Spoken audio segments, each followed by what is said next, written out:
سلام به همه. ما اینجاییم تا به شما بگیم چطوری با وام مسکن خونه دار بشیم. خب هدف ما کیا هستن؟ هدف ما اول کسایی هستن که میخوان خونه دار بشن، کسایی هستن که میخوان یه مقدار به زحمت بیفتن، کسایی هستن که تا حالا هیچ کاری واسه خونه خریدن با وام مسکن نکردن و حساب و کتاب وام مسکن رو نمیدونن و در نهایت میخوان ببینن چقدر هزینه داره، قسطا چقدر میشه، باقی هزینه ها چطوره. خب انواع وام مسکن. ببینید وام مسکن رو بانک‌های مختلفی میدن که حالا انواع مختلف داره. اولینش بانک مسکن هست، بانک ملی هم این تسهیلات رو ارائه میکنه، بانک سامان هست. بانک‌های دیگه هم هستن مثل بانک ملت که دیدم من وام‌های مثل وام مسکن جانبازی و غیره هم میدن. اما توی همه اینها بانک مسکن بانکی هست که کار اصلیش وام مسکن هست و انواع وام مسکن رو داره. اول وام خرید اوراق ممتاز هست، وام صندوق پس‌انداز مسکن یکم، وام صندوق پس‌انداز مسکن جوانان و یه سری وام های دیگه. از اونجا که ما مخاطبمون کسایی هستن که تا حالا هیچ کاری انجام ندادن و صورت های دیگه وام مسکنی که اینجا گفته شده باید از قبل پس‌انداز داشته باشن و حساب باز میکردن، ما صاف بودیم سراغ وام خرید اوراق ممتاز. خب این وام از سالهای پیش ارائه می شده و تفاوتش هم این بوده که تا سال 1401 سود این وام 17.5% بوده، ولی از سال 1402 سود اون افزایش پیدا کرده و 22.5% شده. اولین چیزی که اینجا مهمه اینه که شما این وام رو میخواید به صورت انفرادی دریافت بکنید یا به صورت زوجی. خب بعد از اون جمعیت شهری که دارید توی اون زندگی میکنید خیلی اهمیت داره. با توجه به اینکه شما توی تهران باشید، توی مراکز استان بالای 200,000 نفر جمعیت باشید یا توی سایر مناطق شهری، سقف تسهیلاتی که بهتون تعلق میگیره متفاوت میشه. مثلا بریم سراغ زوجین، مناطق مراکز استان بالای 200,000 نفر جمعیت، همونطور که میبینید تو سال 1400 160 میلیون میتونستن وام بگیرن، توی سال 1401 320 میلیون و تو سال 1402 640 میلیون تومان. سال دیگه هم که 1403 باشه این مبلغ افزایش پیدا میکنه و سالهای بعدش. خب ببینید در کنار این وام مسکن یه وام جواله تعمیرات هم هست که این وام تفاوتش با وام مسکن اینه که تعداد سالهای پرداخت اون کمتره. این وام 5 ساله باید تسویه بشه ولی وام مسکن 12 سال زمان میبره تا تسویه بشه. خب بریم سراغ سال 1402 و اقساط وام خرید اوراق ممتاز.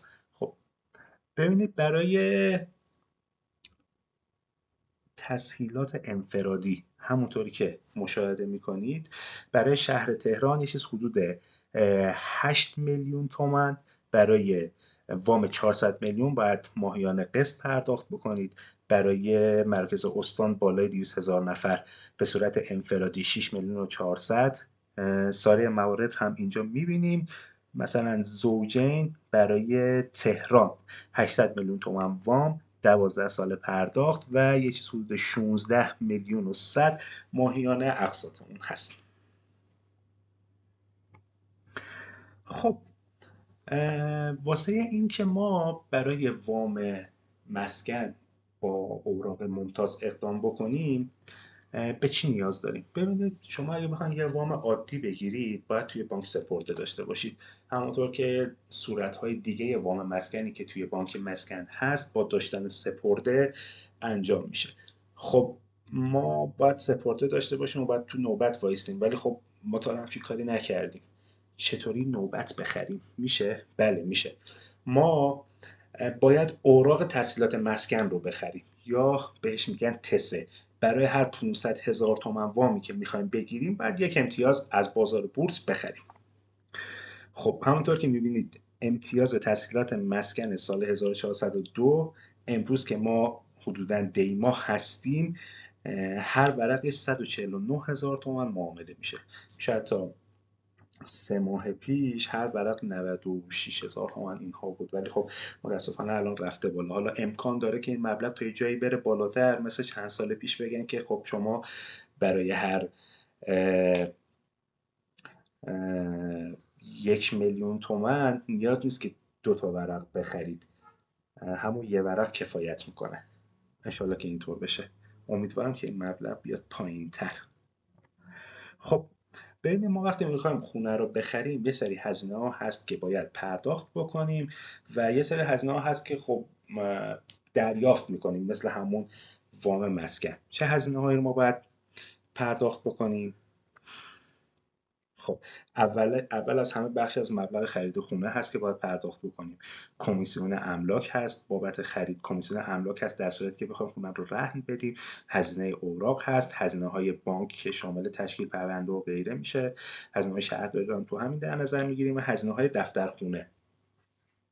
شاید فکر نکنید ولی دفترخونه هم یه هزینه خیلی چشمگیری داره، در صورتی که ممکنه قبلش اصلا به چشم نیاد، اما وقتی که اقدام میکنید و پاتون به دفترخونه میرسه میبینید نه، اونجا هم یه مبلغ خوبی رو ازتون میگیرن.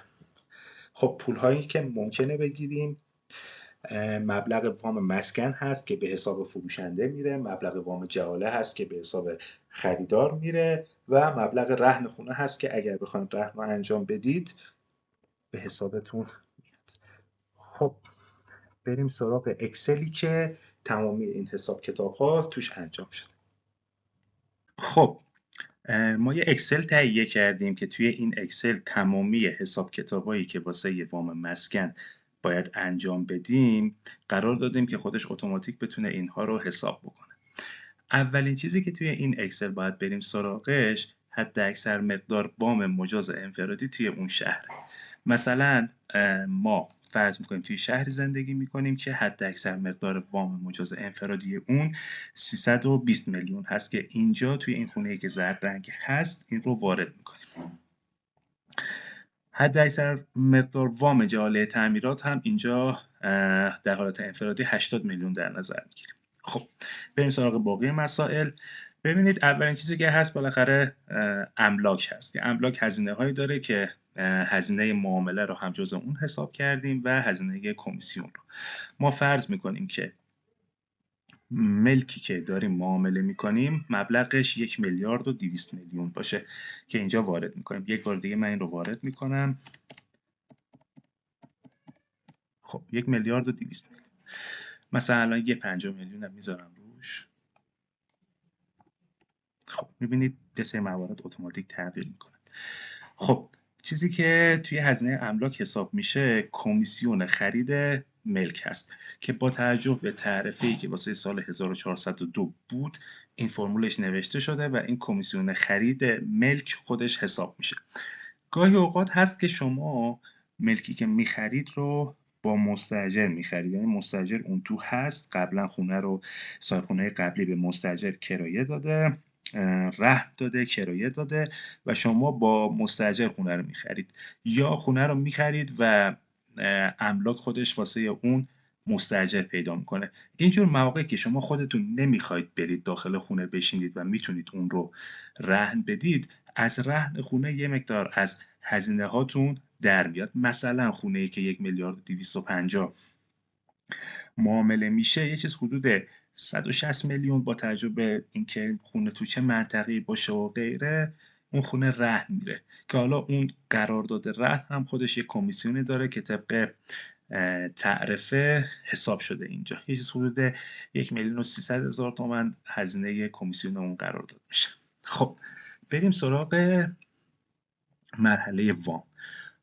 ببینید وامی که میخوایم بگیریم اول از هم مشخص میکنیم که این وام زوجین هست یا انفرادی. انفرادی که بزنیم یه سری چیزا عوض میشه، زوجین بزنیم یه سری چیزا اتوماتیک خودش حساب میشه. خب تو مرحله وام حالا توی یک ویدیو دیگه من اینا رو توضیح میدم خدمتتون. یه سری هزینه ها داریم، مثلا هزینه استعلام شهر داریم، بعد هزینه های کارشناسی، هزینه های تشکیل پرونده و استعلامات و الی آخر. ببینید وام مسکن به 80% قیمت ارزش گذاری شده توسط کارشناس بانک تعلق میگیره. یعنی چی؟ مثلا ملکی که 1 میلیارد و 250 هست، اگر خونه رو گرون نخریده باشید کارشناس بانک اون رو تقریبا 90% قیمت واقعیش قیمت میذاره، به خاطر اینکه باید سهل البیع باشه. مثلا اینجا حدودا 1,125,000,000 به فرض اینکه قیمت معامله، قیمت اصلی ملک 1,250,000,000 باشه، ارزش گذاری میشه. پس حالا تا 80% قیمت این که 900 میلیون باشه شما میتونید وام بگیرید، یعنی وام جعاله، وام مسکن، همه رو که با هم جمع بکنید در نهایت از 900 میلیون تحت هیچ عنوان بیشتر نمیشه. خب ما وام زوجینمون توی این شهر با توجه به اینکه 320 میلیون وام انفرادی بود 640 میلیون میشه، پس میتونیم این رو بگیریم. اگر یه وقت حساب کتاب کردیم و دیدیم که اینها متفاوت بود، این حد وام تعلق گرفته رو باید دستی بیاریمش پایین تر. خب واسه 640 میلیون تومن از اونجایی که برای هر 500,000 تومن یه ورق باید میخریدیم، 1280 تا باید ورق بخریم که حالا قیمت روز اوراق رو میتونیم بریم از سایت tsetmc.com در بیاریم که امروز متاسفانه قیمت اوراق 149,000 تومان هست که قیمت بالاییه. امیدوارم در آینده این قیمت بیاد پایین تر. خب هزینه اوراقمون برای وام مسکن زوجین یه چیز حدود 191 میلیون تومان میشه. بعد و سایر هزینه هاش حالا مشخص میکنیم که وام جعاله تعمیرات میخوایم یا نمیخوایم. اگه نخوایم میبینید صفر میشه، اگه بخوایم این حساب کتاب هم میاد.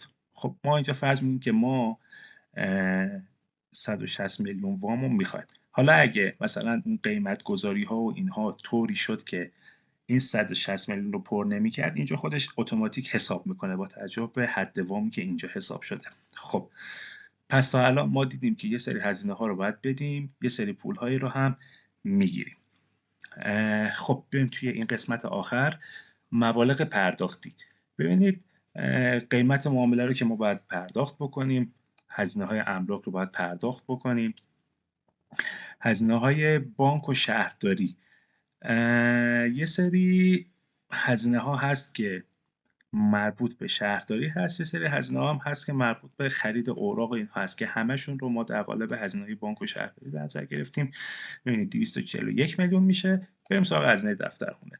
ببینید شما وقتی که میخواید وام مسکن رو بگیرید، سند خونتون حالا وقتی زوجین باشه سه دنگ به نام خودتون و همسرتون در رهن بانک قرار میگیره. یعنی شما توی دفترخونه علاوه بر هزینه سند قطعی یه سری هزینه هایی هم بابت هزینه سند رهنی باید بدید.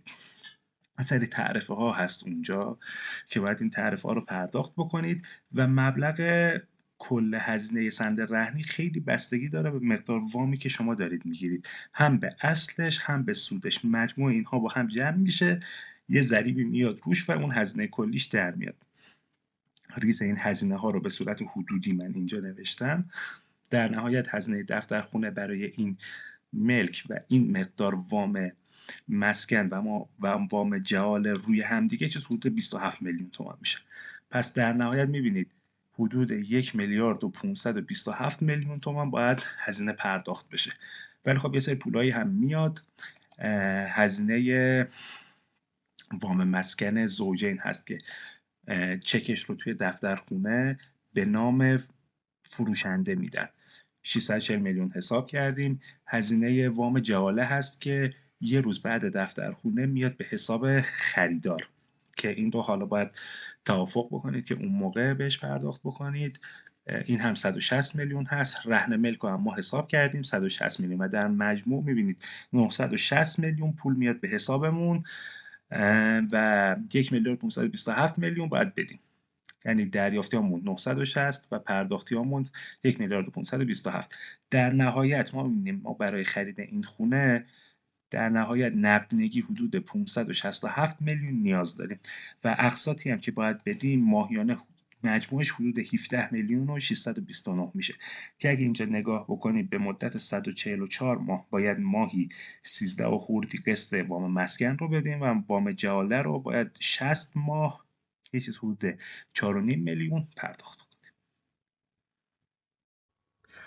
خیلی ممنونم از توجهتون. میتونید سوالاتتون رو توی کامنت ازمون بپرسید. برای مشاوره رایگان این کانال رو سابسکرایب کنید، به دوستاتون معرفی بکنید اگه ایمیلتونم توی کامنت ها بذارید سر فرصت فایل اکسل رو براتون میفرستم. خیلی ممنون. خدا نگهدار.